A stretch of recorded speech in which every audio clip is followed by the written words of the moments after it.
I just got back from St. Louis and my college reunion. I started college 44 years ago, man. Um, but I went to school in St. Louis. I had friends who grew up in Ferguson. And when I wrote the poem I'm about to read, I didn't realize until it was done that it was my Ferguson poem. This is called Thunder in a Bottle. Ray, 6'2", shoulders that carried kegs like cans, charcoal skin, knee-hole jeans, red t-shirt, vest populated by black power pins. His girlfriend Rebecca, minister's daughter, albino white, a wisp wearing peasant blouses, gypsy skirts. In heels, her head caressed his collarbone. First year of college, greenhorns in dormitories.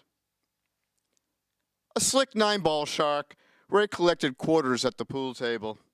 Most of the guys were flush East Coast whites. He grew up in a prole Midwestern ghetto. Sinking the 8-ball, Ray would grin and say, "The black one always ends up in the hole." His ash Stetson had steel studs, an Elvidge Cleaver hatband. When we talked about the draft in Vietnam, Ray lectured about brothers emoliated by the Kong. If we counted with Jews in cattle cars, or shtetl boys as cannon fodder, Ray would pop a ball, shake his chin side to side, shut his mouth. At Muddy Waters, a bartender ignored him to serve whites. We grabbed the guy, told him to give Ray a beer now.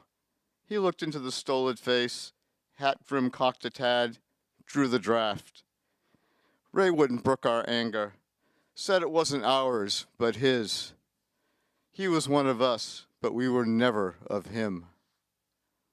One night in the pool room, a bottle of Boone's Farm apple appeared. Those that could hack sweet vinegar took swigs.